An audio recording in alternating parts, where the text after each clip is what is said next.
وی په آخر زمانه کې بعد د قیامت د نشانی او علامات دا په یو بل پسې داسې ښکارا کیږي پرله پسې لکه څنګه چې د تسپو د تار اوښلېږي او د دانی یو بل پسې ښکته ورتاویږي پرله پسې روانې وي. د کرنګ په آخره زمانه کې بعد د قیامت علامات دا په یو بل پسې زر زر ښکارا کیږي.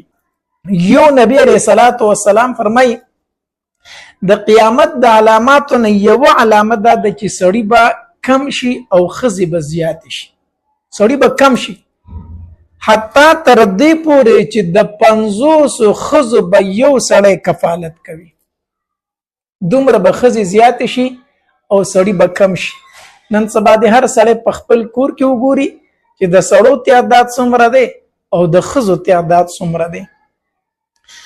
دویم نبی علیہ الصلوۃ والسلام فرمایي د قیامت د نشانو نه یو نشانی دا ده چې قرآن به د موسیقۍ د غانو په شکل باندې ویل کېږي. قاریان به قرآن وایي خو طرز به د غانو خپلې. نو قرآن د غانو د ټاپو په شکل سره ویل دا ناروا دي او دا د قیامت د علاماتو نه یو علامه ده. بل نبی علیہ الصلوۃ والسلام فرمایي وی د مال محبت په اخیره زمانه کې دومره زیات شي چې ښځه بعد د سړي سره په کاروبار کې شرکت کوي. سړی بم کاروبار کوي نو ښځه بم کاروبار کوي. سړی بم نوکرۍ لوزي نو ښځه هم نوکرۍ لوزي.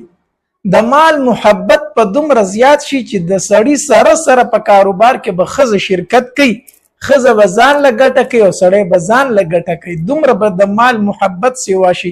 دا په هغه زمانه کې نبی علیہ الصلوۃ والسلام فرمایلی او هغه نشانی نن ټک په ټک باندې رښتیا کیږي. دا رنګ نبی علیہ الصلوۃ والسلام فرمایلی د قیامت د علامات نه یو علامه دا ده چې هر سړی په دې کوشش کوي چې زه د دې بل نه مضبوط شم. بس د ځان په مضبوطیا کې به هر سړی لګیای. بل علامت د نبی علیہ الصلوۃ والسلام د قیامت په علاماتو کې دا ذکر کړی چې د ژوند نه بعد د زندګۍ نه به سکون ختم شي. مال شته، جایداد شته، ګاډی شته دی خو سکون پکې نشته دی. د زندګۍ نه به سکون ختم شي.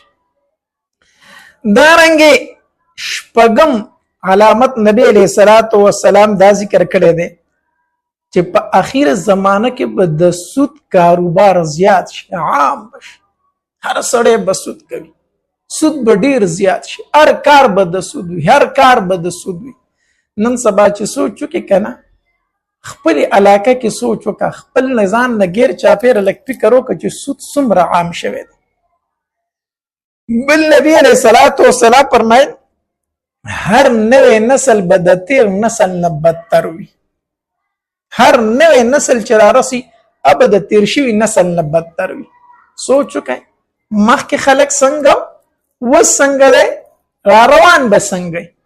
هر نوې نسل د تیر نسل نه به بدتر وي. دارنګې نبی علیہ الصلوۃ والسلام د قیامت د علاماتو نه یو علامت دا ذکر کړی دی چې زنا به عامه شي. زنا به عامه شي. زنا ته به د سره څوک ګناه نه وایي. اسباب د زنا به زیات شي. تاسو وګورئ که نه زنا څومره عامه شوې ده. الله دې فنا راکړي. تاسو موبایل کولو کوئ خلک کل عام لګیا دی او دا وایي زه په دومره پیسو زنا کوم. نعوذ بالله نعوذ بالله. الله دې فنا راکړي. په دومره پیسو زنا کوم، دومره پیسې راکوي زنا کوم. الله دې فنا راکړي. نبی علیہ الصلوۃ والسلام فرمایلی زنا به ډیره زیاته شي. زنا به ډیره زیاته شي اخیره زمانه کې. بل علامت نبی علیہ الصلوۃ والسلام د قیامت دا ذکر کړو خلق په مالدار شي خو کنجوس بشي. مالداران خلق به کنجوسان وي په اخیره زمانه کې. بل علامت نبی علیہ الصلوۃ والسلام د قیامت دا ذکر کړی دی چې امانت کې به خیانت شروع شي. دا عام دی په وړه سطح هم په غټه سطح هم. نن سبا ته چا سره یو شی امانت کې د سبا درته واپس کوي چې په کوم حالت کې درته واپس کوي. یا نن سبا ته چا امانت پیسې ورکه سبا ورته وایي زما هغه پیسې ما راکړه یاره خو ما لګولې دي. چا سره چې امانت کې دی هغه داسې حسابوي لکه مال غنیمت یا په غټه سطح باندې د حکومت په توګه باندې. دا خلک دا پیسې څنګه یو بل ته معاف کوي، یو بل ته ورکوي، ته وایي دا د ذاتي مال دی. الانکه دا د عوامو امانت ته وی پلان کې ته حکومت دومره پیسې او دومره قرضه معاف کړه، ولې دا د حکومت ته څنګه معاف کړه؟ دا خو د خلکو پیسې دي.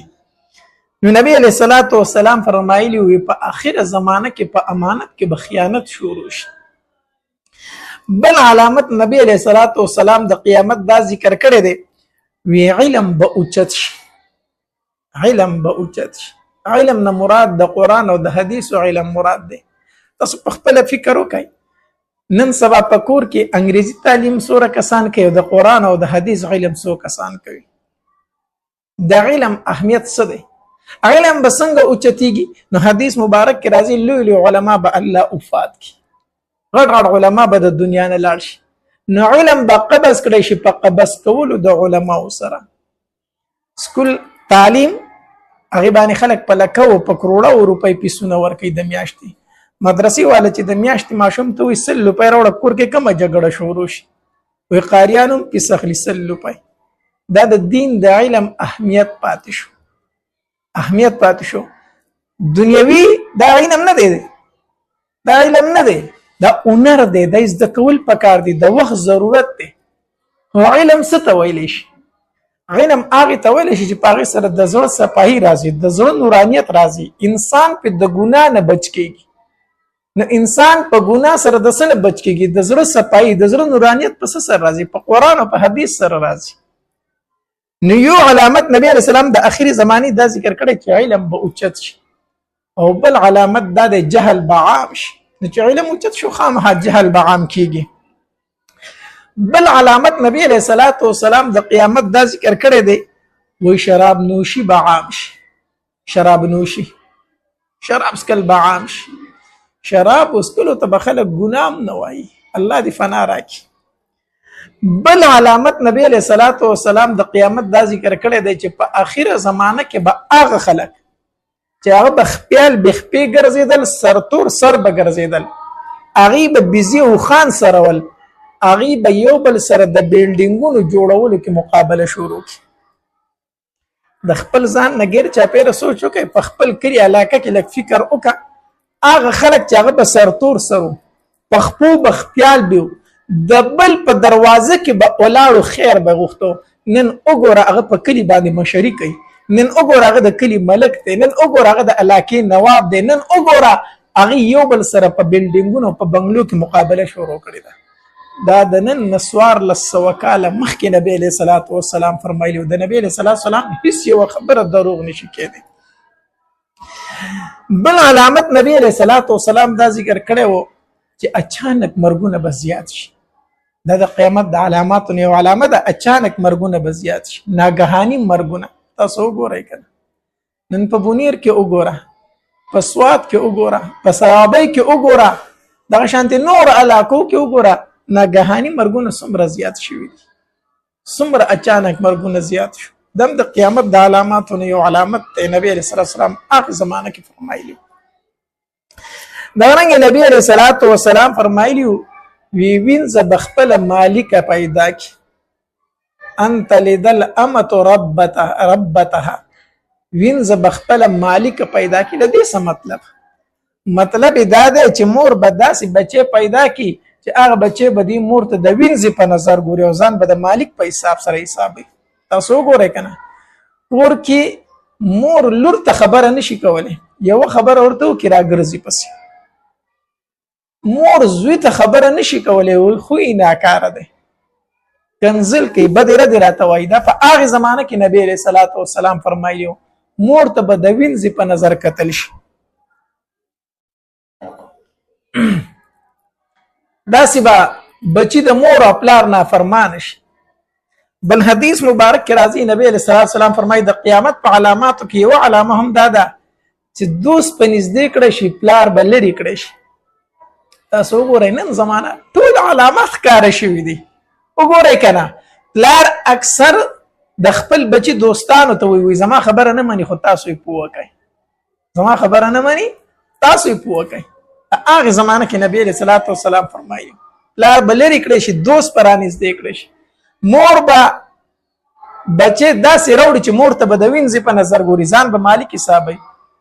ښکتې ملکونو کې تاسو وګورئ، بچی مور او پلار بچی ته څه نشي ویلی پې رپورټ کوي بیا یې حکومت اخلي مور او پلار د یېرې نه بچي ته غږ هم نشي کولی دارنګې نبی علیه الصلاة والسلام فرمایلي وي منصبونه به نااهلو خلکو ته حواله شي څوک چې د یو کار لایق نه یو اهل نه هغه به خلک هغه ته حواله کوي دارنګې نبی علیه الصلاة والسلام فرمایلي وي د قیامت په علاماتو کې یو علامه دا ده چې دروغ به زیات شي او دروغ ویل به خلک کمال حسابوي تاسو وګورئ که نه نن سبا چې څومره څوک دروغ وایي که نه لکه ښه سیاسي دی ښه چلوله ورځي دروغ ته سیاست وایي او دارنګې نبی علیه الصلاة والسلام فرمایلي وي د کلي مشر د قبیلې مشر د علاقې مشر د نیکو خلکو په ځای باندې به رزیله خلک جوړ شي د قبیلې سردار د قبیلې مشر د علاقې مشر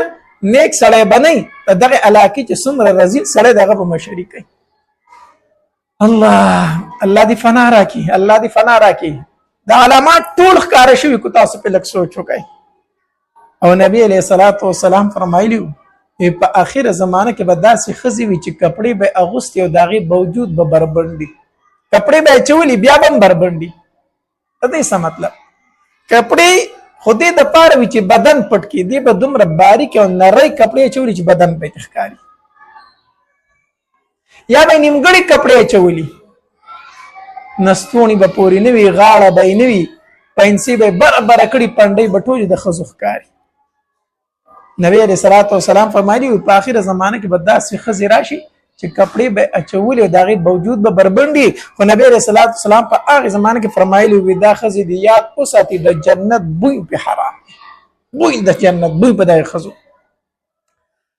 او بل علامه نبی علیه الصلاة والسلام دا ذکر کړې وه په آخره زمانه کې به ظلم زیات شي ظلم او ستم به زیات شي د چا چې څومره وس رسي دومره په کمزوري باندې ظلم کوي تاسو وګورئ هغه د ملک په سطح باندې دی د حکمرانانو د طرف نه دی یا زما ستا د عام سړي د طرف نه دی د چا چې څومره طاقت رسي په بل باندې ظلم کوي نو نبی علیه الصلاة والسلام فرمایلي وي ظلم به زیات شي او نبی علیه الصلاة والسلام د قیامت په علاماتو کې یو علامه دا ذکر کړې ده په دین باندې ټینګېدل دا به دومره ګران شي لکه په لاسه کې سکروټه نیول یو سړی په لاس کې انګاره ونیسي سکروټه ونیسي که نه څومره مشکل کار دی ته په لاس کې ټینګه کې لاس سیزي ورته ووایي دقه شانتې په دین باندې به ټینګېدل ګران شي یو سړی به په دین باندې عمل نه شي کولی ګرانه ده مشکله به نن زمانه کې وګوره په دین باندې څوک پرېږدي او نبی علیه الصلاة والسلام فرمایلي وي د زکات مال چې دی دې ته به خلک تاوان زکات پیسې چې څوک ورکوي که نه نو دا خو تاوان دی زکات ته به خلک تاوان وي نو ډېر علامات نبی علیه الصلاة والسلام د قیامت ذکر کړي دي دا علامات دي چې دا ښکاره شوي دي